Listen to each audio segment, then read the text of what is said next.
and welcome to the Doofcast, the official variety podcast of doofmedia.com. My name is Scott Daly, and why bother making an intro joke when Michael is here? Because he's gonna ruin it. Hey, everyone! We're all gonna talk about trains! Of course, we had to invite Michael back. Yes, we had to talk because there's a train. This week on the show, it is another one of our patron-produced episodes. Folks that pledge to us on the Supreme Leader Doof level or higher on our Patreon account. That's patreon.com/doofmedia. Get the opportunity to select a movie for us to do an episode of this show on. This time, patron Chris K selected the 2013 Bong Joon Ho film, Snowpiercer. It's a movie about a train, and so Michael's here to talk about it with us. I'm excited to have you here. Is the Supreme Leader Doof a Star Wars reference? Yes. Because Okay. I thought it was funny. Yeah, I mean, you missed a bit, but anyway, you Well, were saying something else. I was about to compliment you. Sorry to derail the train conversation. This is going to be... It's going to be a hell of a show, This is going to be a folks. ride, folks. Oh my God. You can't... Notice Michael didn't laugh at your pun at all. You just- gave him a pity laugh. I mean, it was kind of just the same pun, actually. Yeah, that's when you true. think about it. That's true.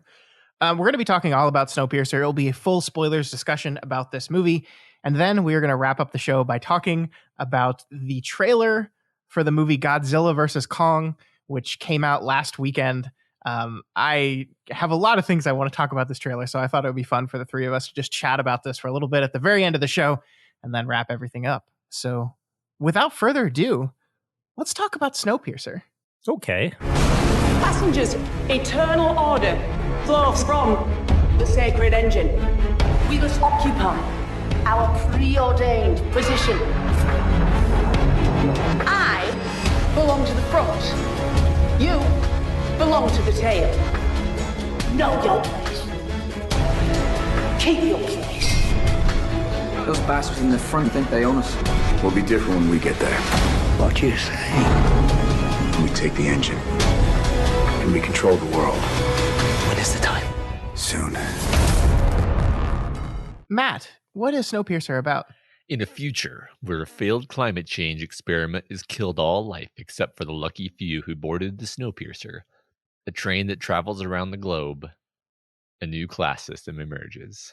Wow. Ooh, That was a sentence. that was a sentence. Yeah. This movie was written by Bong Joon Ho and Kelly Masterson, and it is based on a French graphic novel called Le Transpersonnage, I can't say that word, by Jacques Loeb, Benjamin Legrand, and Jean-Marc Rocher. This is a movie that I think all three of us had seen before, but we watched it again, and we're here to talk about it.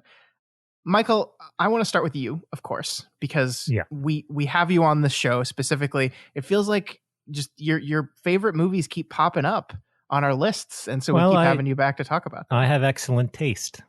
So our listeners have been dying, actually. We actually did a poll to literally determine that they've been dying to know what your top 6 movies are that you mentioned on the Prestige episode. Really? And when Matt and I heard that we were doing Snowpiercer, we thought that this was one of the 6. I was pretty confident that this would be one of the 6. It's not one of the 6. Now, I can see how you might be confused because a train is involved.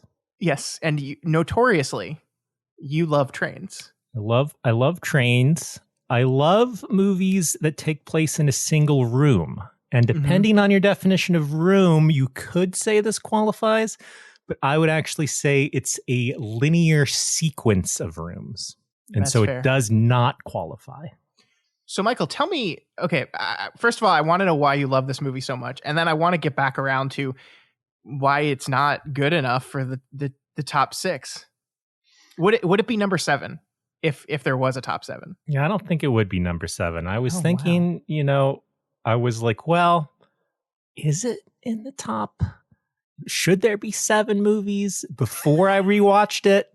But then I rewatched it and my faith in the 6 was restored because there's a lot of excellent things about the movie, but it doesn't completely come together in a way where I could watch it more than twice.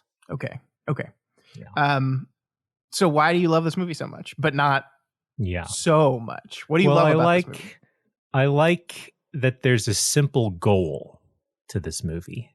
Mhm. You start in the back of a train and you want to get to the front of the train. This is a simple story we can all relate to. And Yeah. and really, it's really a metaphor, this movie, that I don't know if you caught. But it's a metaphor for life on a train. Because the thing is, you're on a train, you're sitting in coach. I've never sat in a first class car on a train. No, me neither. Matt, have you? You bougie Matt sat in first class? I mean, You have. no, I've never been on the kind of train that would have a first class, honestly. Well, Fair. it's true. You kind of have to take a train in another country, but Yeah. But the thing is, you're on a train and you're in, coach, and the thing is, why don't you go up to the first class cabin? Yeah, it's Right? just right there. It's right there. There's not a security door in your way.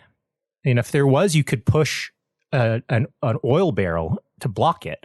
Mhm. Yeah. But there's just a few attendants on the train, and their guns aren't loaded. They're not loaded. So Uh-huh. why don't you? And that's really what this movie's about. Uh-huh. Mhm. But ultimately, I forget what question you asked. What did you think of the movie? Was the Understandable, question. Michael. Oh, yes. Why don't we move on to Matt and see what Matt thinks about the movie? I like the movie. It is a very weird, strange movie. Mm-hmm. I often don't know what I'm supposed to be feeling, but I find I have a hard time being bothered by that.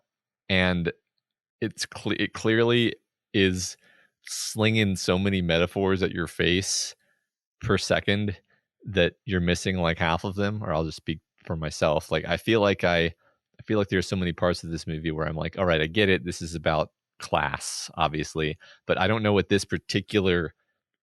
What is the sushi bar? Obviously class something. Mm-hmm. Well, But what exactly? The sushi bar is a metaphor for sushi bars because that's it's the kind of restaurant that you have to be a certain level of bougie to go to. The price to calorie ratio is not good at a sushi bar. That's true. That is very if true. your goal is calories, I agree. Of Yeah. course, well, the fact that you don't think the goal of eating is calories tells me that you're in the wrong section of the train right now. Uh-huh. Matt is such a hat. He's such a hat. Wear the shoes. We're Uh-huh. taking you down, Matt. That's true. I don't see how a I've man always been with the hat. 2 arms can even lead, is my problem with you, you jerk. Yeah. So to answer your question about the sushi bar, I think what that scene in particular does is kind of lay the groundwork for the whole understanding of it's not about like it's about maintaining a balance, right? And it's kind of laying the groundwork for we engineered this entire rebellion just as a population control because so it's kind of just laying the seeds for that. As far as how that plugs into the ongoing metaphor, now that you've sushi. said, go ahead. No, it's sushi. I think Michael's right. It's a metaphor for a sushi bar. But I think that you're exactly right that it's introducing the notion of the train as an ecosystem, the train as a system that they're balancing. But then the extra layer, which I think the movie kind of pulls in the twist, is that it's actually bullshit. It's not. The point of the sushi bar is not so that we can maintain a balanced tropical reef ecosystem. The point of the sushi bar is so that we get to eat sushi. Mm-hmm. The tropical reef ecosystem is the thing that we maintain so that we can eat sushi. And so everyone in the front of the train with their raves and their steak, they just want to be able to continue having their luxurious lifestyle. Yeah. And they're being completely disingenuous when they say, oh, it's all about balance. It's like, no, it's only balance in the sense that it's providing enough excess resources that you can have your steak or you can have your sushi in this case. And that's the thing. I mean, I adore this movie. I think it's a lot of fun. It is very silly at times. It's very serious at times. And I think Bong Joon Ho navigates those tone changes really, really well. This is the first time I've watched the movie post seeing Parasite. And it's just so insanely obvious to me that's the same person that made both these films, because I think Parasite is Snowpiercer but on stairs instead of on a train. Like I just think that's what the movie is. And I will say that I think Parasite's the better film. I think Bong Joon Ho became a better filmmaker as he went through time, but I really love this concept. I love the way it's done, and I love the overarching message. This idea that like the people at the top, the people at the front say, no, you don't understand. If we don't do this, the system, the world will crumble. At the end, we see that they're replacing engine parts with children, and they're fine with this because without doing this, the train doesn't run anymore, and without the train running anymore, everything collapses. The world collapses, and the movie basically makes the argument that that's bullshit because the world out there will support life. Like that eventually it's getting back to a place where it would support life. And I think this is a great metaphor for this idea that like we're so convinced that the system as it is right now cannot be changed, because if we do that, it's the only way it can be. It must be this way or else everyone dies. And the argument of the movie is no, there's another way. You just got to like blow up the system first. That's where the movie really collapsed for me, though, is because interesting. In reality, children make terrible engine parts, and believe me, I've tried. I've tried, and they're terrible engine parts. And so it's like, why are you doing this? Do you actually not care about the efficiency of the train? Have you gone mad, Sir Ed Harris? I think, and I don't think the movie ever directly spells this out, but it seems like they're under some sort of influence. Like I just remember the redheaded kid just like mindlessly walking towards the open engine part as soon as it breaks and like not listening to anything else. It's like they've zonked them out and turned them in. And the movie doesn't explain how they go about doing this, but that it's happened. I guess you could maybe argue that's why they've addicted them to this drug, possibly the Cronol, and maybe that's what happened to what's his name's daughter. Like she was one of those and then got too big to fit in those spots. But I don't see what, like, if I feel like in this world they would have just killed her. Yeah, I assume they just like use them up until they break down and die. Yeah. Also, like, it wasn't the train's fault that the world had become a dystopia. So like the ending where the train is like derailed and then they walk out into the snow. Are you sad for the train? Yeah, I thought it was a misguided destruction of an innocent train, which was actually it's a great train. It was run badly. Yeah, I mean, I think a human was running it.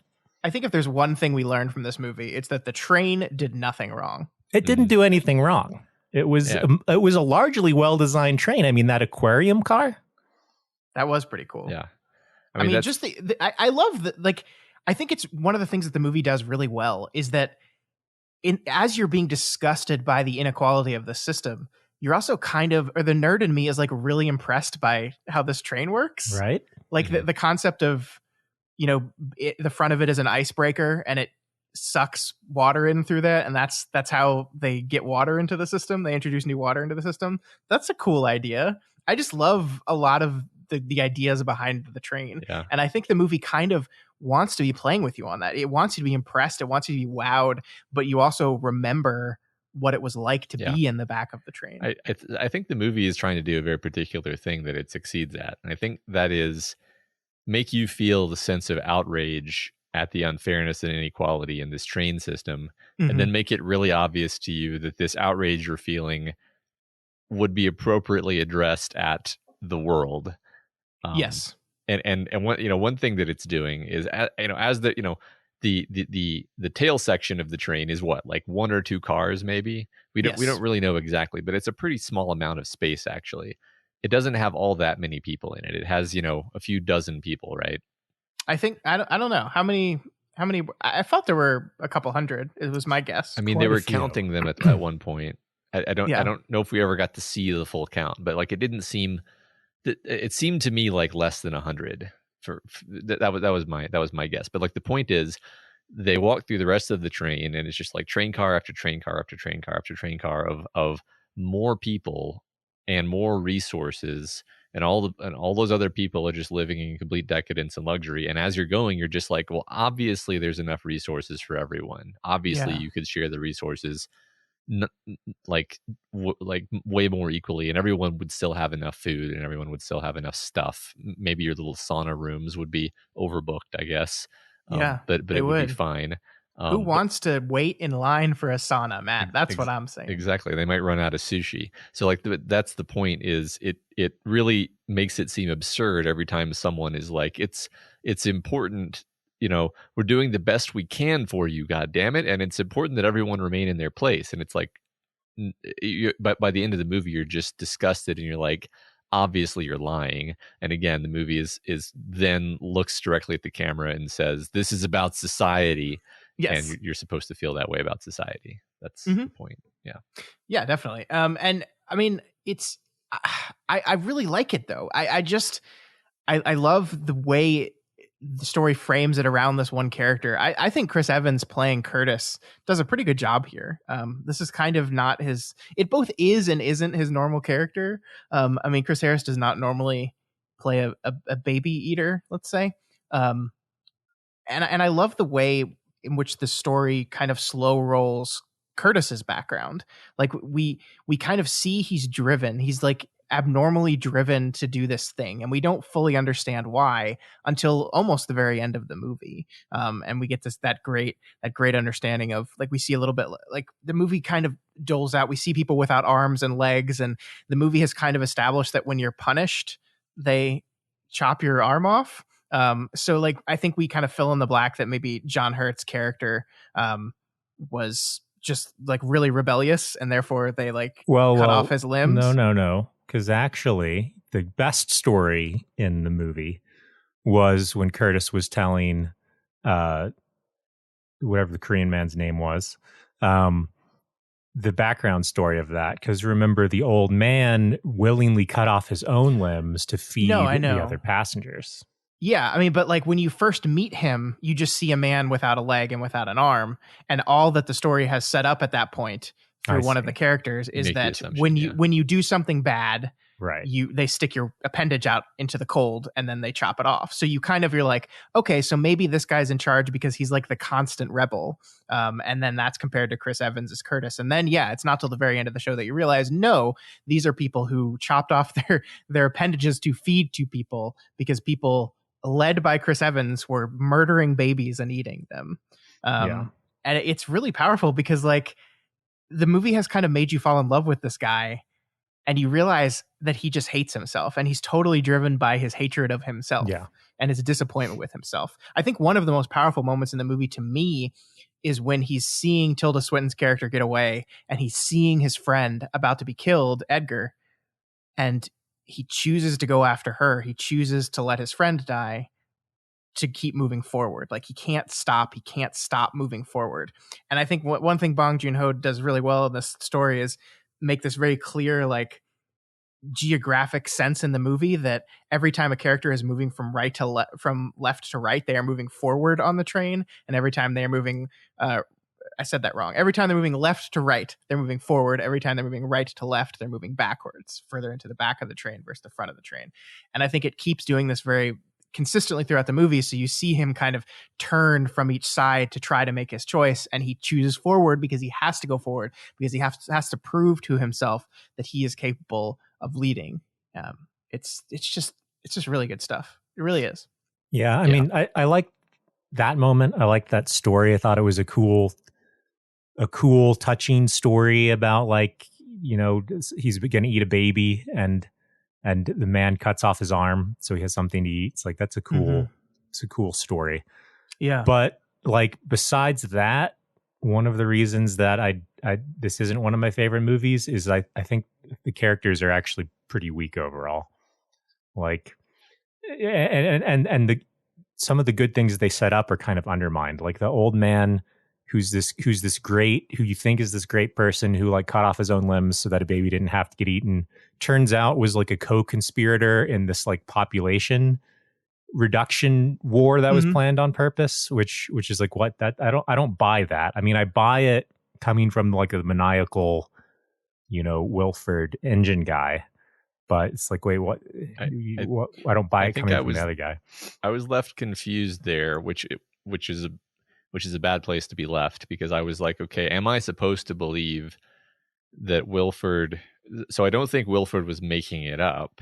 No, I think he was telling the truth. I think he was telling the truth, but the question is, did the old man, was he like an earnest co-conspirator, or was he like, all right, I need to play along with him so that I can arrange a long game where we actually go up to the front of the train. And I ended the movie not really being sure what the situation was, because like the idea, like Michael says, the idea that this guy was just like chummily chatting it up with Wilfred every night on the phone, I'm just like, okay, I guess I didn't actually know that character, and that also kind of jars with the idea that he's this selfless person who would cut off his own arm, which he truly seems to be. So I'm just left confused, which is unfortunate. Well, I mean, to me, this is all the point.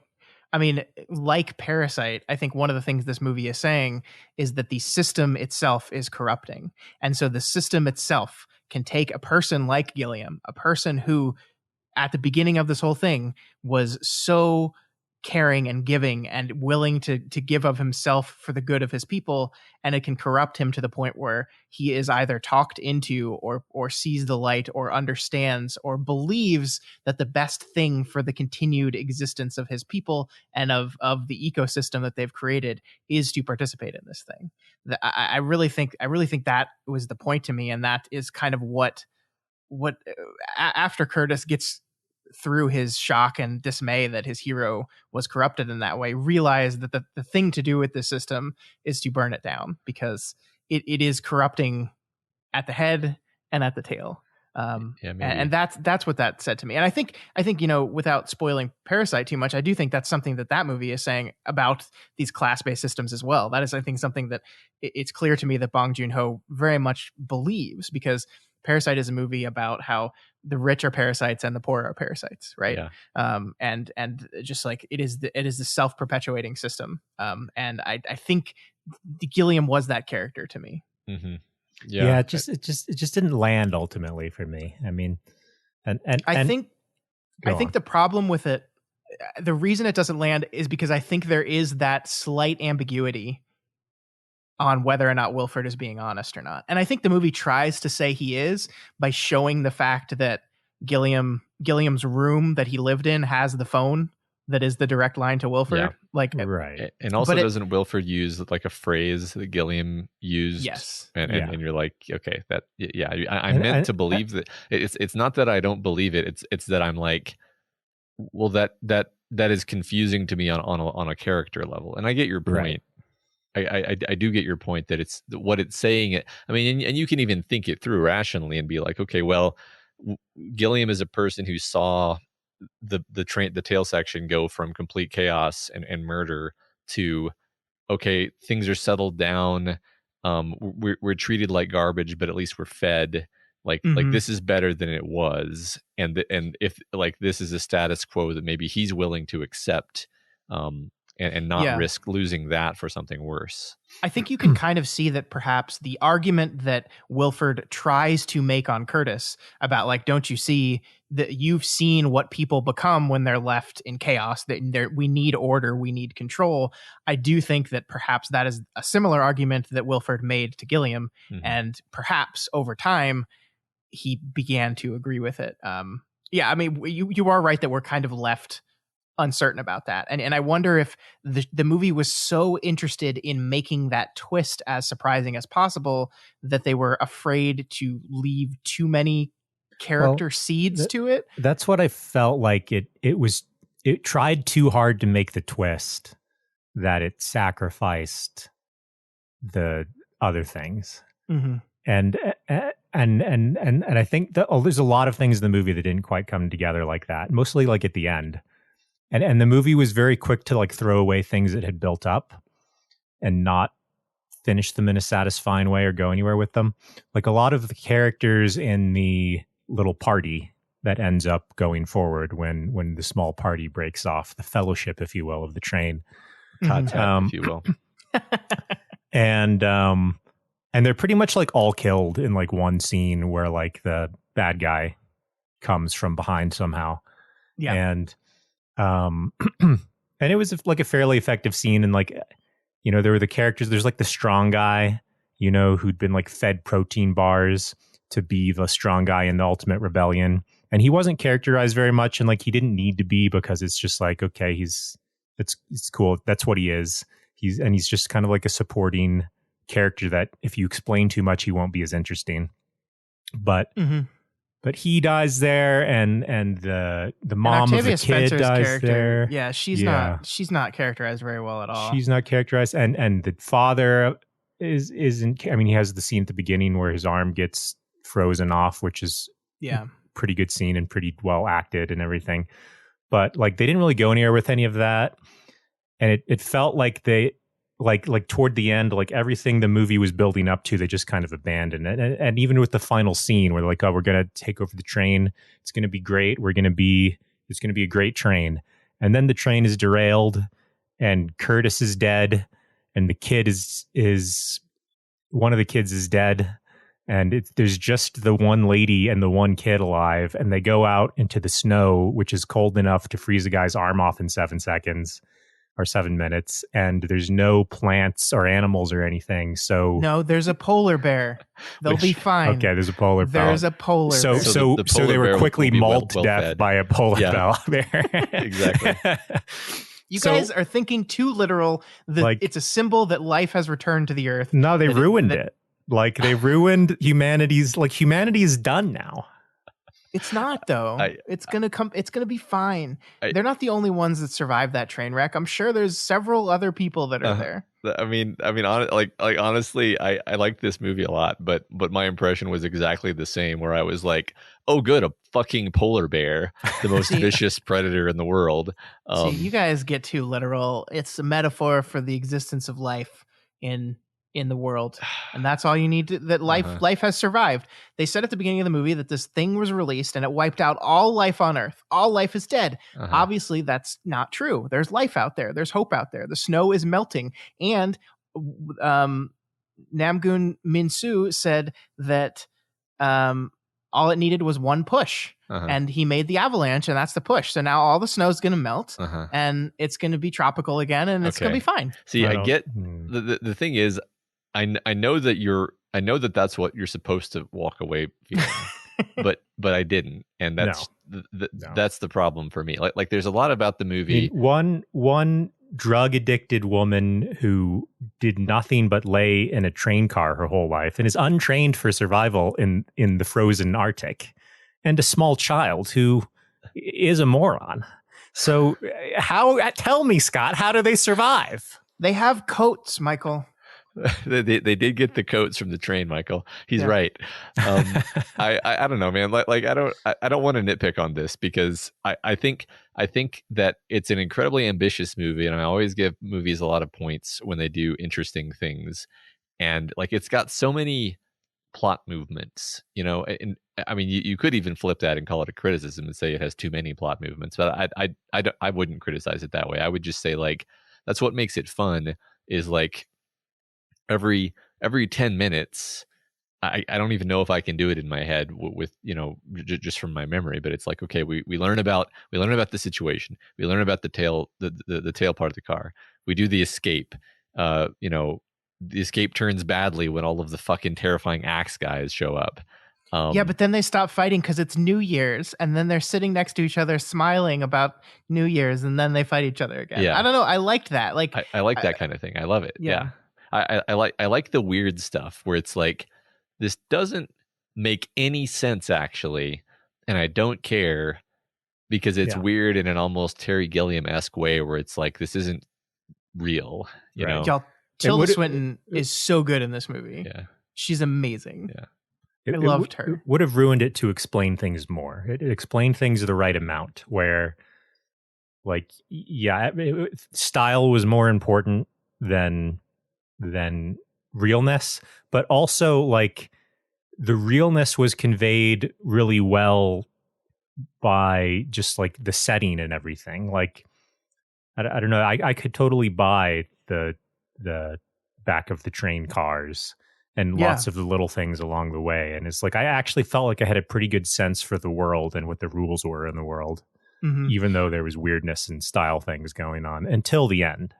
I really liked the two suited guys that hung out with Tilda, that one of them ends up being like the final boss, right? Yeah. I loved because they established their relationship with each other just through looks and gestures. Like one of them is like leaning their heads on the other, and then one of them is brutally murdered, and Bong Joon Ho cuts to the other one's face, and so we kind of understand why he loses his shit.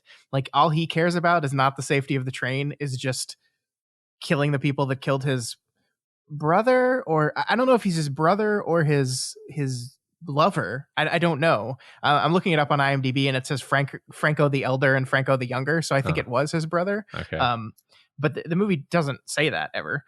They just obviously cared deeply about each other, and he was super mad when his brother was killed.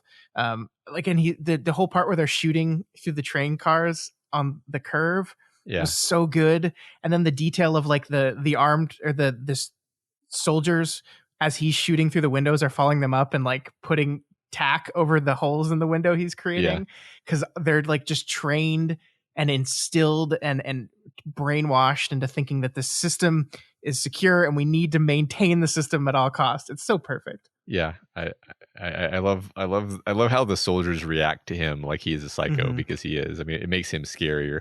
And I mean, speaking of like Terry Gilliam-esque kind of weird humor moments, is that the guy is the silent menace the entire movie, and then at the very end when he finally speaks, it's like this almost cartoonish squeaky voice. Yeah. And I'm I'm like, I don't know what that is supposed to mean, but it's so weird. It's just weird. I mean, it's just like the classroom scene. It's just really weird and really uncomfortable and confusing. Yeah. And it's like designed to be the most garish contrast to what life is like in the back of the train possible. Yeah. I loved it so much. Alison Pill playing that teacher can be, when she pulls the fucking Uzi out of the basket of eggs, it's the creepiest thing in the world. But also, like, why did they keep the trains, the bullets in the classroom and not in the back of the train where they might actually be needed? Well, because they wanted them to rebel. I think actually part of this is like, not only did they want to wipe out 74% of the tail section people, I think they wanted to wipe out a bunch of those axe wielding dudes as well. I think that was like part of their population control. So they like wanted that portion of the rebellion to happen. And I do think part of this was literally Curtis was being encouraged to get to the front of the train to get to the point where he gets offered the choice. Yeah. I think that's part of the whole thing. So. Yeah, and I think the conductor guy like genuinely believed, like once he sees how nice the train is and that there's in a sense no other option, which you I guess you could argue over that, but he's going to accept the offer, and then he's going to be corrupted by it, and then then the cycle will continue. Yeah. I love that recurring motif of the interlocking part, that Tilda Swinton does it early in the movie, like everyone in their place, and like the camera cuts to her hand doing this like push forward, twist, pull out motion. And then Ed Harris does it at the very end of the movie as well, and it cuts to the little kid doing his little like maneuver where he's just shoveling. I don't even know what that kid's doing, it's like down there. Oil or something. Or grease, I mean. Yeah, he's just shoveling grease out of the thing. I just love the attention to, like, I just love that close cut on just the hand doing this. It's so kind of, the first time you see it, it's so out of place and weird. And she's doing it holding the shoe in her hand, and then you just see that like maybe Ed Harris's mistake in this is that he was so convinced that he had everyone brainwashed that everyone would fully buy into his bullshit. And everyone had, because we see all the children in the rest of the train have been brainwashed into this loving this guy like a god since the beginning of their lives. Yeah. I kind of wonder at some points if part of the point of letting them walk up through the whole train wasn't to sort of terrorize the population of the train into seeing, like, you see these savage tail section people, and you see how, they like look, they are actually dirty and covered in blood, and they're carrying axes, and they're killing people right and left. and just basically reinforce their stereotype and reinforce their fear, because that's Yeah. part of the reason why they're willing to just kind of go along with things. Yeah, I mean, like you're totally justified. These people are totally justified in their rage at the system, but the violence is uncomfortable. It's brutal. It's bloody. Bong Joon Ho does not hold back on the uncomfortableness of the violence. Like a character shoots a 9-month pregnant lady in the head, and she dies, and she's super pregnant. And yes, this woman was trying to kill them, but like, I don't know, maybe it's just I'm specifically averse to that kind of violence because my wife is 8 months pregnant right now, so it's like, oh god. But no, you don't put that in the movie unless you're trying to create a certain effect of like, okay, there's like 100 human beings left and you just killed a pregnant woman. Like this is upsetting, right? Sure. And obviously the baby didn't do anything, right? So like it's just very it's sad and upsetting, like you said. I mean, I mean, a lot of it is just like when the door opens and you see all the guys with the axes. I remember the first time I saw this movie being less like, oh sweet, we're gonna have an awesome action scene, and more like, oh god, axes, this is gonna be so unpleasant, and then it is, because that you're just gonna watch all these characters that you have been made to care about get just butchered in really cruel ways, and then that is indeed what happens. And so he's not making it fun. Well, you know what was fun about that scene though was the running of the torch. Oh yeah, that was really cool. That was really cool. I don't know. I mean, like from a logistical standpoint, it didn't make any sense, but from a style standpoint, for some reason, it was like really cool. Yeah, I mean, it's like it not only is the torch running, but we're seeing our characters kind of pass it off to each other as they go. Right. Like it starts with the little kid and then moves on to the other guy and then the other guy, and then Bong cuts, and when we see the torch again, it's not one torch, it's 100 torches rushing this completely blacked out area. It's so cool. It really is. Yeah, I love that. I mean, the build up to the door opening, where the psychic girl is freaking out and saying, lock the door. Then the door opens and you see the guys with axes, and they have the extremely creepy, like, what's it called, ski mask, except their eyes are blocked out, but you can see their mouth. It's so it's just I don't know. It's weird. It's disturbing, I guess is the word, right? Anyway, yeah, I love definitely. that. I love that whole build. The whole build up to that, and the execution of it was just like perfectly done. Yeah, I mean, definitely. There are so many. I think I really love this movie, but I don't think either of you are wrong in your complaints about it. Like, I was being a little cheeky talking about the ending. I can totally see how you would think that, and I would be lying if I said it didn't pop into my head at that moment of, okay, but how are they gonna survive? Like, I think maybe it would be different if we like saw, like, it's not a polar bear they saw, but like a band of humans that like saw the train crash and was like, oh shit, let's see if there's anyone still alive there, and it gives you a little hope that like, oh wait, there's people still alive out there. Right. Yeah, I mean, if I had been doing this story, I would have had like a throwaway line somewhere earlier where you're like, oh yeah, she's read all of the books on the train about survivalist skills. and That then would be so clunky though. I don't know. You can find a way to work this kind of thing in. Like it's just yeah. I like Scott's suggestion. There's like they go over the hill, and there's just like a group of people with sunglasses, and they're like, oh, it's just, hey, and then they're like, what's going on? And they're like, yeah, Tampa's right over here. We're fine. I was thinking like we're fine the whole time. Like, in animal skins around a fire, not like I'm thinking like the Village level ending here. They're just out skiing. They're just going on a little ski trip. Yeah, our helicopters right over here, bro. No, the world didn't end. What are you guys talking about? Who are you? Yeah. God, that would be that would change the ending a little bit, but yeah. I mean, it is interesting because I do think the point of the ending is to be hopeful, right? I think the point of the ending is the message, the emotion that the movie wants to convey is one of, okay, this system was corrupt. It was broken. The train was broken, and the No. only way to break the system. No, the train wasn't broken. If I can correct you, how can any feeling human feel hope with that smoldering derailed train in the background? This is my look. This is my. I'm gonna really clearly nail the problem with this. Is that Michael's exactly right. The train was perfect in the same way that planet Earth is perfect. It's a perfect habitat for humanity. Thank you, and Matt. it just needs to be stewarded properly. And their solution, the solution of the people in the movie, was to say this system is corrupt, and then they detonated a 8 trillion megaton nuclear bomb that killed the Earth, and then shot up into space in a rocket and looked out the window of their rocket at the dead void of space. And then I'm supposed to feel hopeful about this. No, exactly. No. You've nailed it, Matt. There's nothing more to say about that. I'm going to push back on this because I think the point is that you are led to believe that the train is Earth and that existence is existence of humanity, existence of life, existence of anything is impossible without this train.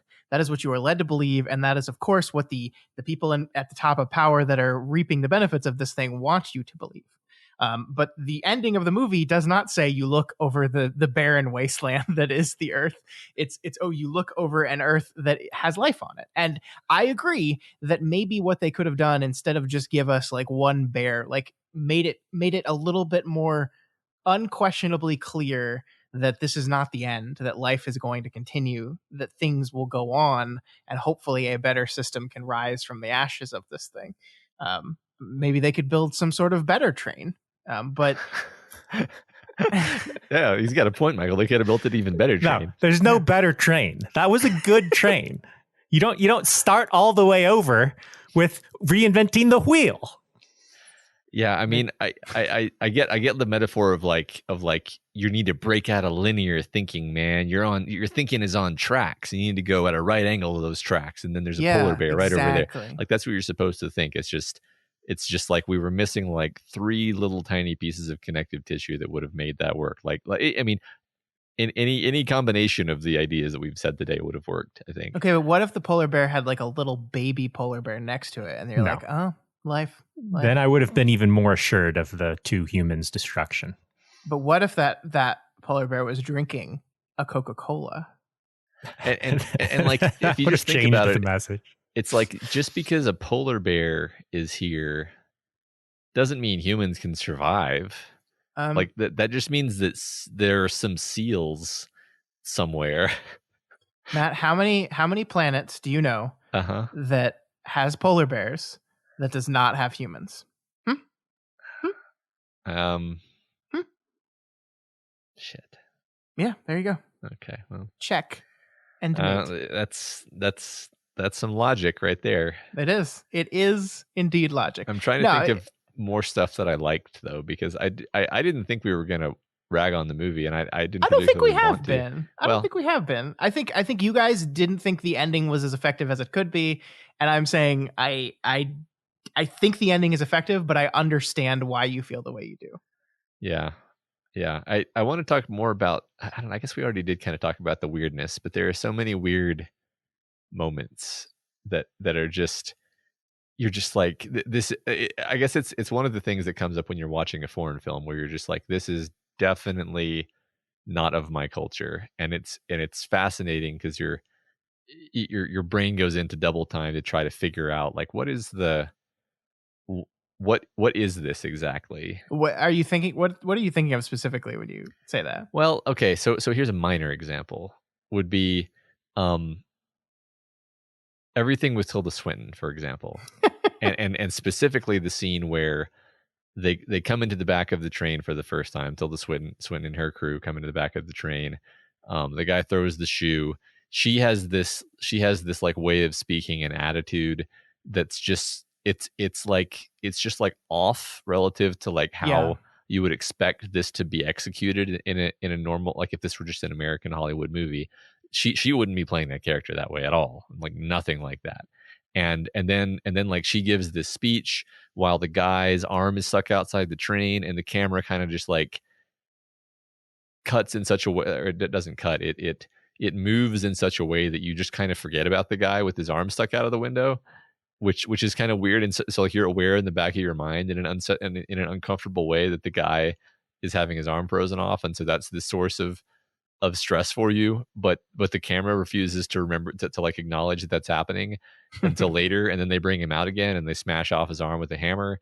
And I guess I'm just saying it's difficult to point my finger at a single thing other than to say, imagine how that scene gets done if it's just Hollywood director number 3924, and then realize how jarringly different so many of the choices are in this movie. Do you know what I mean? I know what you mean. I mean, yeah, I don't think a person not Bong Joon Ho would have made the character like this, and would have hired Tilda Swinton to play this character in the first place. Mhm. She's strange. She's totally strange. She's designed to be strange. But I think part of that is what the movie is intentionally doing. I mean, it's like, I hate to reference the Hunger Games here because I don't think the Hunger Games is that good, but it's doing a similar thing in that it's trying to differentiate the classes so dramatically by making the back of the train people poor, destitute people, but basically identifiable, right? Like we see them as like normal, everyday people.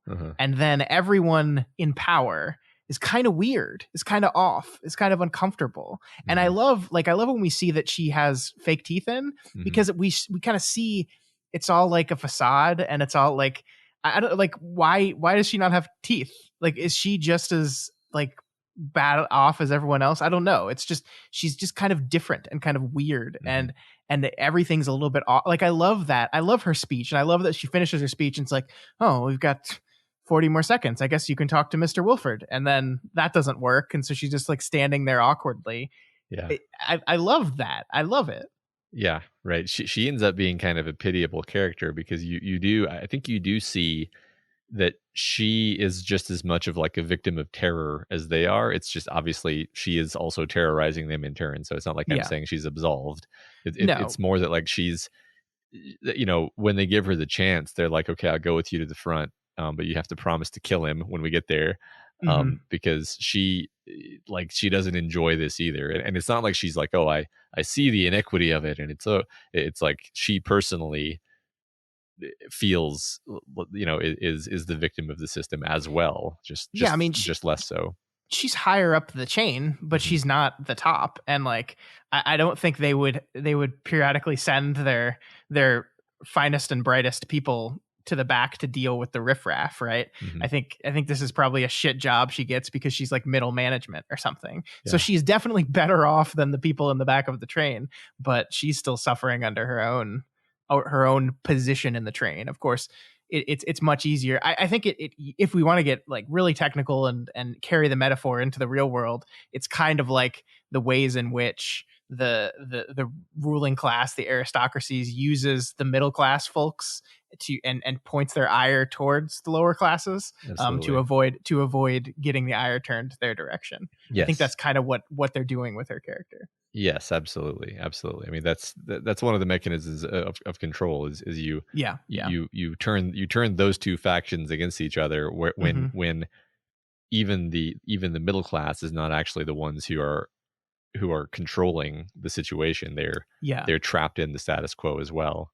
Yeah, because we never get to see who those axe guys are, but presumably they're not in back of train folks, but they're obviously not like rich folks either, because they got here, take this axe and go kill those people. Yeah, I mean, that's one thing that the movie never shows you, like where do people sleep exactly. It doesn't matter. Yeah, we see like 3 sleeper cars, really. Like we see like the super rich live in these sleeper cars. Yeah, like where does everyone live? Yeah, I mean, it doesn't. Who cares? Like that's and then speaking of weird things, and again, not a criticism, just like a bizarre thing is like they go kind of through the rave area at the end, and first of all, our characters are behaving kind of weirdly. Like the two Korean characters are like still collecting the drugs. And at that point in the movie, you're like, oh my God, that's so unrealistic that they would still care about this at this point. But then you realize that he's actually collecting it to make a bomb. So that makes a little bit more sense. But what doesn't make sense is that she grabs like a giant thing of champagne and then passes out, which, and I guess you could just say like, yeah, but she's like a miserable drug addict and that might make sense. Anyway, that's not what I wanted to talk about. What I wanted to talk about is the fact that like for some reason, all of the rave people decide they're going to attack the heroes, but they take like 15 minutes to get to that. Yeah, they take 15 minutes to do it, and you don't really know why they're even doing it. Like, I mean, were they asked to by the conductor guy, or is this just a random? Like, it's not explained. It in a sense doesn't matter, but it's just weird, and you get the feeling that it's just like you're thinking about this wrong, Matt. The point is that you get to have this awesome sort of like hellish scene of a battle over the spinning train pieces. Sure. Michael, what did you think about that? Did you find that weird? I mean, I think there was enough hints in the movie of like, you're not supposed to think this through.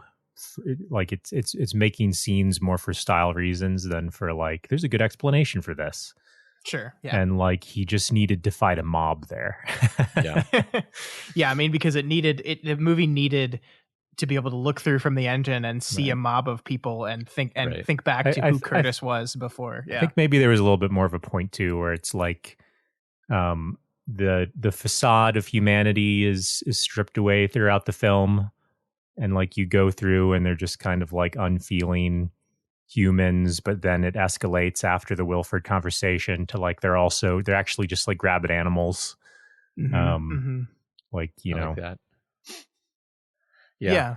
It makes, I mean, I'm just going to say something I'm noticing as we're having this conversation is like, it's a hard movie to talk about specifically because normally when you talk about movies or stories in general, you want to be able to nail things down and talk about things in like a plot sense. And I agree with Michael and you, Scott. Like, it's just, that's not important here. And so it's difficult to talk about. Yeah. I mean, when you're constructing a movie that is metaphor, a lot of any kind of critique is going to be met with, well, no, the point of that is to metaphorically play off of this. And yeah, I mean, I don't think that's great critique, but I mean, I do, not to continue to go back to Parasite, I do think Parasite does what this movie is trying to do, but does it better. I think that's a much better movie. I think the organization of the movie, the characters in that movie are much more well defined. I just think it's a better movie. And it's hitting similar notes. It's just discovering or exploring similar themes, but it's just doing it better. Yeah, I mean, much fewer characters, much more time drilling down into them, and many fewer, like I said earlier about how this movie has so many different sort of plot movements to it, where that movie is slower in its development. It's so good. Yeah. Michael, have you seen Parasite? I have not. Oh, you got to watch that movie. I think you would enjoy it. There's only a few locations, and you love limited locations. I do. It's in a house. I was going to say earlier, this movie is the would you could you on a train, and the next movie is would you could you in a house. What's next for Bong Joon Ho? Would you could you plane on a plane on a boat, snakes on a plane in a box with a fox on a plane. Rebooted. Oh my god, that would be good. I'm pretty sure. Of course it would. It's Bong Joon Ho. I think if there was a director to make Snakes on a Plane, it should have been him. Yeah, I'm already imagining this, and I kind of want to see it happen. So he would have leaned into the weirdness in a really cool way, and I think that's what that movie needed. Exactly. I almost think the movie Snakes on a Plane took itself too seriously, which is insane. Right. No, but look, there's already a class metaphor because a plane already has a first class and a coach class. That's true. And then the snakes symbolize something. Obviously, we'll figure that out later. The evil of capitalism. It's the snakes are like the flood in Parasite. Yes. Or the eggs in Snowpiercer. There you go. I don't know. Before we go, there is a television show that I think came out this last year, 2020, based off of this same story. And Matt, you and I have not seen it, but Michael, you said you have watched the TV show. So can you like briefly touch on the TV show? Is it good? What do you think of it? Yeah, it's good. It's a reboot. It's obviously not a sequel because the world ends after the movie. And it's not a prequel because prequels are always a mistake. So instead they just rebooted it. And I think they did a good job with it. There's a lot of elements that are similar. Like there's still a kind of kooky Tilda Swinton-esque character who's in charge of like service. And there's what's her face? Jennifer Connelly? Is that who I'm thinking of? Who's in it? I believe she is in this show. Yes. Yeah. Yeah. She plays a great character. The whole Wilford persona is still there. It's good. The characters are better, and there's more time to flesh them out because it's a TV show. But a lot of the same elements are still there. Yeah, I mean, is it kind of telling the same story of rebellion by the back of the train against the? Yeah, it's quieter. The main character is played by, I believe, Daveed Diggs of Hamilton. I like him a lot. But he was a detective or a police officer, and so they bring him to the front of the train to look into some things. And so it's a little bit more of a slower burn where he's kind of orchestrating this rebellion on both sides of the line.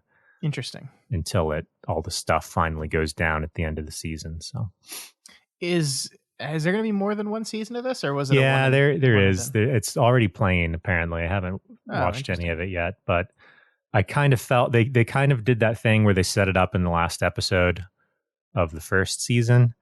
And it felt very like coming out of nowhere because they realized the show is popular and needed to make another season. So it doesn't make me super enthused for the future seasons, but I did enjoy the first season. Okay, cool. I might check that out. What channel is that on? I don't actually know. I think it was TBS. I'm looking right now and it says it has 3 seasons. Oh no, it's already been greenlit for 3 seasons. Okay. Yeah. I guess. I'm pretty sure it's in playing the second one now. Yeah, the first episode of the second one started on the 25th of January. So yeah, cool. I want to try that. I'm gonna try it out. I want to see it. I liked this movie. I like this idea. I think it's a fun idea, and we'll see how they do a TV format. I think if it fixes the problem with the characters and gives the time for characters to breathe, I think that's a really good idea. And yeah, I mean the problem as a multi-season TV show is that the show has an expiration date because once they got to get to the front of the train. Once you get to the front of the train, what else is there? By definition, there is no more train. Yeah. Unless you open the door and find a second train. Yeah, that's exactly what happens. Are you fucking kidding me? And it's just as stupid as it sounds. I was joking. Well, I guess I don't have to watch that anymore. Wow. Yeah, that just about sealed it for me. I would still consider watching the first season as if it was a mini-series. Gotcha. And then just don't watch the last episode, because actually I believe it all resolves in the penultimate episode. Okay, cool. I don't even know what that means. The next to last episode. No, all right. Not that. Oh, God. Turns out there was another train the whole time. That's absurd. Oh, God. But, I want to be in but the kind writer's of room. wonderful. But yeah, that takes balls to do something that stupid. Oh my God. Okay, so that is Snowpiercer. The movie's pretty good. The series, I guess, is a solid mixed. But watch the first 9 episodes and then call it a day. Folks, I want to finish this episode by talking about Godzilla versus Kong. The trailer for this movie was released last weekend, and I think this is important to me because it's been a crazy year in the movies, and there have not been very many, if any, big, dumb blockbusters released in the past year. And this movie comes out and it looks like the biggest and dumbest blockbuster to ever be made. And I gotta say, it made me a little excited. It did. And I want to get y'all's opinions on this trailer. So, Matt, what'd you think of it? It seems like a throwback to the 2000s of like, Battleship and garbage like that. Just delicious garbage like that. I mean, I look forward to watching this on Netflix. No. Okay. It's going to be on HBO Max. Oh, right. Matt, not Netflix. Yeah. Michael, what did you think of the trailer? It did not excite me. So a question is, have you, either of y'all, seen any of the Godzilla or Kong movies that have been released in the past few years? So I think we had, in 2014, we had Gareth Edwards' Godzilla. Then we had Kong Skull Island. And then I think in 2019, they had Godzilla King of the Monsters. And that was supposed to be laying the groundwork for what is this big mashup of the Godzilla and Kong franchises. Have you guys seen any of those movies? I forgot all of those existed until you mentioned them just now, and now it kind of sounds familiar. But short answer, no, I have not. I mean, I saw Peter Jackson's King Kong. Yeah, that was a couple of years ago, right? That was like 20 years ago. I think was literally the worst movie I've ever seen. That's ridiculous. Well, that's not true. It was very bad. The Last Airbender was the objectively worst movie I've ever seen. But Peter Jackson's King Kong was the most painful movie watching experience, because I remember like halfway through just like squirming in my chair and being like, oh my God, is it over? And because I was like there with someone who drove me, that I was stuck. I was stuck in hell with Peter Jackson's King Kong, and I had to watch it to its completion. See, I have very fond memories of that movie. It's not very good, but I went on a first date with a girl I liked a whole bunch to see that movie, and for some reason she did not know how the story of King Kong ends, and she was beside herself when the monkey died. And I was like, how did you not know? Like, and I liked her, so I thought it was adorable, right? She's like weeping for this monkey. And I'm like, when he climbed the building, what did you think he was going to do? Like, what was going to happen then? It was incredible. But the movie is not very good. But that movie is not related to any of what's going on in this stuff. I also saw one of the Godzillas that might have had the guy Matthew from Broderick? It's Always Sunny in Philadelphia in it. Charlie Day. So you saw, I think that's the first Godzilla. Are you sure you're not thinking of Pacific Rim? Actually, potentially, but I think I'm pretty sure I saw one of the Godzillas, but I think it was of the same era as King Kong. It was one of those mid 2000s Godzillas, but I never saw any of the original like 50s or 60s or whenever the heck those came out. So I have no love of either of these franchises. I think they're both stupid, and I think remaking them is stupid, and the whole thing just annoys me. I mean, here's the deal. You're not wrong. I actually liked Kong Skull Island. It's this really interesting, like it's trying really hard to do this Vietnam thing, and it doesn't quite work, but it's a really interesting movie that has, I think, one of the all-time best performances of an actor who I'm not thinking of Jack right Black? now. No, that's the bad Kong. That's You Peter sure you're not Jackson. thinking of Jack Black in School of Rock?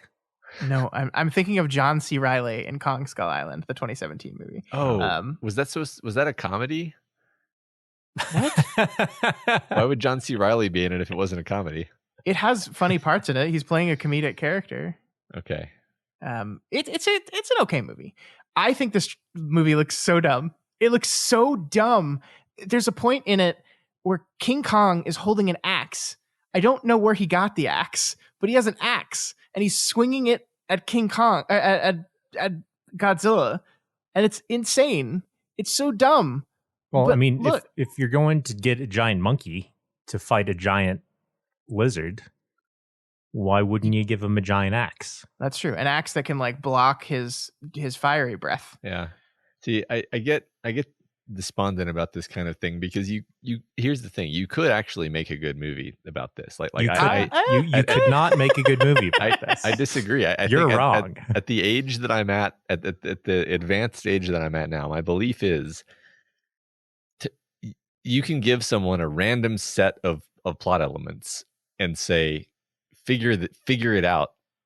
And a good writer can figure it out, because all you need to care about some characters and like the characters, and then put the characters in danger, and then have some interesting plot developments and movements, and somehow work King Kong and Godzilla into this. And you can make me care about it, and you can make me feel things, and you can make me cheer, and you can make me cry. I guarantee a good writer could do it.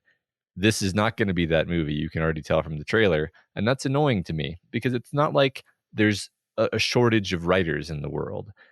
Can't we just like try to make stories good before we spend $100 million making a movie out of them? It's a mistake to remake these movies that no one, I hesitate to say no one liked, but were bad. They were bad. Like Predator is a concept they keep bringing back in similar movies like Alien versus Predator. And the idea of the Predator is cool to 15-year-old boys, but the movie The Predator, it's not a good movie. You don't need to remake it. Come up with a new movie. Predator is an incredible movie. Not a good movie. It's such a good movie. Look, you're both okay. Predator is a great movie, but it's not because of the Predator. It's not because of the Predator. No, of course not. It's because of, everything else around it works really well, and then the Predator works really well. The Predator almost doesn't have the terrible. Predator in it until like halfway into the movie. Yeah, and Predator 2 is also a great movie, and that's also not because of the Predator. And then every other movie is just a bad movie. The Predator is just a red herring here. I think that, like, this is my point, is whether you're talking about Predator or Godzilla or whatever, the problem is it's a lazy, shoddy hack job, and that no one involved cares whether the story is any good. And like, look, I just don't understand, because it's not like it's expensive to have a good script written. Like, you can just pay for that. Here's my question though. What if you just want to see a monkey punch a lizard in the face? And what's wrong with that? It's to me, it's more like nothing's wrong with that. It's a wasted opportunity to get a whole bunch of artists and creators together and have them make what they all kind of know is going to be something that everybody forgets about 3 days after they walk out of the theater. But you got to see a monkey punch a lizard in the face. It's kind of like you could see anything on the internet these days. There's nothing that's going to wow me. Like there's probably literally monkeys punching lizards on the internet. Probably is. Imagine if Back to the Future had been a bad movie. And then everyone would say, well, of course it was a bad movie. It like, the premise is ridiculous. The premise is that he goes back in time with this crazy doctor character, and he tries to get his parents to fall in love. That's just an inherently stupid and silly and dumb premise, and it was always going to be a dumb movie. But it's not about the premise. Like, obviously, it's not about the premise. It's about the story. It's about the writing. But that's characters. Why King Kong and Godzilla are bad, because I'm not saying the premise of a kaiju movie is bad, but the premise of remaking these movies is bad. Why? Well, because remakes are just bad, because like what Matt said, you need to have a vision. Like, someone needs to like have something that they want to do, and with a remake, you're starting off not doing that, because someone has decided that, like, hey, people are familiar with King Kong, and we'll probably break even if we make a King Kong movie. So what hack can we get to put this together? I think that's a lot of assumption. Like, a remake of a Godzilla movie is just, here's a movie that has Godzilla in it. You can do whatever you want from there. It just has to have Godzilla in it. Just watch the movie be like really, really good, and we all watch it and we're like, no, it's not going to be good. It's going to be like, I listen to the dialogue. It is some of the worst fucking like, seeing Kyle Chandler go like, Godzilla is hurting people, and I don't know why, is the most hilarious thing in the world. It's and like, there's this one beautiful moment in the trailer where you've seen Godzilla like 6 times, and then Godzilla swims under the tanker, and then they cut to an actress who says, "It's Godzilla." And you're just like, yeah, we know. Yes. It's going to be terrible. But what I'm saying here is, here's what I'm saying. I haven't been to a movie theater in 10 months. And the thing that breaks my heart about this is I'm not going to see it in a movie theater because it's coming out on HBO Max. This is, to me, the type of movie you go to a movie theater for. It's big. It's going to be just seeing these giant monsters on a giant screen beat the shit out of each other. Sounds like a good fucking time at the movies. And I know it's not going to be good, but it's going to be fun. And I don't go to a Godzilla versus Kong movie expecting to be like moved by this powerful story of humanity's triumph over the destruction of the world. Well, then it could be funny too. It could be a funny movie that makes you laugh, like Back to the Future. I mean, Back to the Future makes you laugh and makes you cry, right? I'm picking that as an example because I'm really upset that you're comparing Godzilla versus Kong to Back to the Future. But that's the thing, is Back to the Future is a campy movie in a sense. It's like a great movie, but it didn't have to be a great movie. In fact, it took a lot of work to make it a great movie. And I think it's more like I'm saying, if somebody said, "Here, Matt, here's $100 million to make a movie," I would be like, okay, a lot of this money and a lot of my time and energy is going to go toward making sure that the story is actually as solid as I can possibly make it, so that people will love and remember this movie for the rest of their lives. And then everything else is just to make sure that I can actually make that happen. It just seems to me so disappointing when people make a movie that they know from the beginning is going to be utterly forgettable. Well, I don't think anyone working on this movie went into the movie to say, I'm gonna write a shitty script now. No. I don't think this is written by Eric Pearson and Max Bornstein. I don't think either of these writers sat down in front of a keyboard and said, how can we make this super bad? I don't think they did that. I think they're trying to make as good of a story as they can. I'm just an old man yelling at clouds, Scott. Just let me yell. Again, I'm only half joking when I say maybe the movie will actually be good, because I'm pretty sure that I in the past have ragged on movie trailers and then actually really love the movie. So I think Gareth Edwards' Godzilla film is an interesting movie. I didn't love it. I think it's a good movie. I think to me it is trying to do exactly what you're talking about here. It is putting Godzilla in a movie and then trying to tell this really interesting story about humanity. I don't think it fully succeeds, but I think it's a good movie. This is kind of when you match up Godzilla with King Kong, to me you abandon the idea that you're going to try to tell a complex story about people. You're just going to have a dragon and a monkey fight each other, and that's it. The end. And they're going to fight. It's going to be 6 different set pieces. It's going to be Godzilla and Kong fight. One of them wins. Godzilla and Kong fight. The other one wins. Then a new enemy comes. Godzilla and Kong team up to fight new enemy. Yeah. And then yay. Right. And there's people running around and yeah. Yeah. And there's Kyle Chandler's really stressed about how Godzilla is hurting people and he doesn't know why. Yeah. There's probably because he's a giant fucking dragon, maybe. Yeah. Yeah. Well, okay. So see, my read on that line was, this is one of the universes where Godzilla is a good guy. Well, yes, in Godzilla King of Monsters, that movie ends with Godzilla saving the world from the other bad monsters. Right. Godzilla beats all the bad guys. He beats I forget what the name of them are. The other ones. He beats the other ones. That's a really bad movie, by the way. Don't see that movie. And so he's not he's protector of the world. But also, if you look at this trailer, I've read people slow down the trailer, and there's a point where you see Mecha Godzilla. Ooh. So there's a Mecha Godzilla out there. Can't wait for that. So is that the Godzilla that's running around hurting people? It's gonna be. Or is awesome. Godzilla confused? Or is he hypnotized by some shady government organization? This is going to be the best movie of 2021. I'm so bored talking about this movie. Well, you're in luck then, Michael, because we're done. You know what, Michael? It's been a rough year. It's been a long time since there were big, stupid, dumb blockbusters coming out. And I, for one, am excited to see a monkey punch a dragon. I hate this attitude of loving dumb movies. Why? I think it's caused nothing but pain and suffering in the world. There's nothing fun about bad movies. That's objectively false. Jesus Christ. Why do we always fight, Michael? Why do we always fight? I mean, I do it on purpose. I don't know why you do it. Because I know you're doing it on purpose, and it still angers me. Let's wrap up this episode. How about we do that?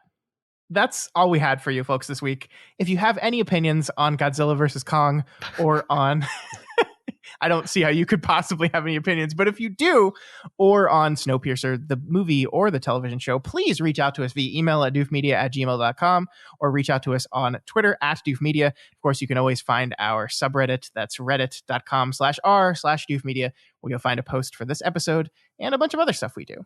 Yeah, if you're not subscribed to the Doofcast, we encourage you to go click that button, and that way you'll never miss an episode. You can find the Doofcast on iTunes, Stitcher, YouTube, Google Play, and any of those other apps.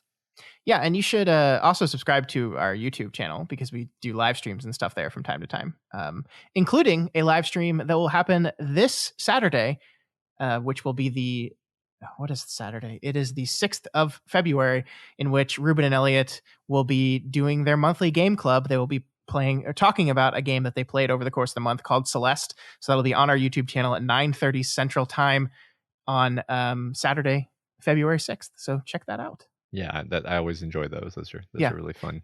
And if you like what we do here and want to support us, consider becoming a patron of Doof Media. Head on over to patreon.com/doofmedia. Be like Chris and support us. And then maybe we'll do an episode for you where we listen to Michael talk about Snowpiercer. Go ahead. Are we here at the end of the episode? Do we want to guess Michael's big six? Oh, no, I'm going to be honest with you. I'm stumped. I'm not ready. Michael, I'm going to guess one of your big six. I'm going to say big six guess number one. Obviously, we already know the Prestige, so there's 5 more. In Bruges is one of my guesses. Correct. Okay, we've got 2. But we've done that episode, I think. Yeah, years ago we did that episode. So we might need to revisit it though, Michael. We might need to, Michael. So we got 4 more. We got 4 more of the big Michael movies. Yeah. I'm honestly stumped here because I could have sworn Snowpiercer was on there. It's not on there. I'm gonna have to think about this. Yeah, recalibrate. There's 4 more movies you love. And look, these. Let me just explain here. These are objectively the best movies of all time. So what you need to do to figure them out is not think about what do I think Michael would want, but think in your heart. All of these other movies, when you watch them, makes you feel empty, doesn't it, Scott? When you see this King Kong versus Godzilla movie, there's a bit of emptiness in your heart. You say you love it, but you don't. It kills you. Just feel 2 hours older. But there are 6 movies that you have watched personally, Scott, that do not leave you feeling empty, that leave you with a sense of wonder for the world. There are still great things being created. These 6 movies are I want to ask a small hint. Is one of them directed by Quentin Tarantino? I can't reveal any more information. That's a yes. Until the next episode. Okay. You'll have to dole them out. Yes. All right. Well, that's good to know. See, I was going to set aside pretty much all day tomorrow to just think about but now you've knocked out one of them, so I only have to think of 4 more. It really is driving me crazy because I feel like I should know these. You should know them. I mean, in your heart, you do know them. You just have to search. You turn off your hard computer and just use the Force. I'm going to go watch. And that's not a hint, Skull by the Island. way. That's not a hint. I'm going to go on a vision quest in the mountains. Okay. If you don't hear from me again, it was a pleasure working with you. Anyway, on that note, it'd be awesome if y'all would leave some nice ratings and reviews on Apple Podcasts to commemorate. Your dedication to the end script is commendable. To commemorate my role in this podcast while I was still alive and not in the mountains. Yes, and although we do need you back next week, Matt, because we've got. Just go ahead, Michael. Go ahead. Just get it all out, and then I'll conclude the show. I was just going to add the rest of the end script, which is, get on your Robinhood app and buy shares of GameStop. Actually, don't buy shares of GameStop now. Don't do that. It's just a topical thing. You should actually buy shares of Doof Media because Scott has a big announcement. Scott? Oh my God. Next week on the show, we're going to continue our Deconstructing Del Toro series by talking about Hellboy 2, The Golden Army. So buy Doof Media stock. Michael, we're not public. We don't have the stock. big news, Scott, is we're going public. We're going public. Oh, wow. Yeah. Our IPO is on Monday. Opening bid is $30 a share. And there's one share. There's one share. Nobody short our stock, okay? Yeah, what you don't know is if you donate $5 on Patreon, you get a share of Doof Media. Oh, shit. Oh, God. He doesn't represent our brand in any way. Please cut his mic. I'm cutting his mic, and I can actually mute you. I just realized I can mute you whenever I want. You can't. I'm too powerful. We're going to stop the show now. Thanks, everyone, for coming. Michael, thank you for guesting again. It's always fun to talk to you. And hopefully we'll see you in a bit to maybe talk about some more of the Big Six. Yeah, don't forget to hit me up on MySpace. Mm-hmm. You're really, really big presence on there. You're holding it down, holding down the whole website. Mm-hmm. We'll see you folks next week.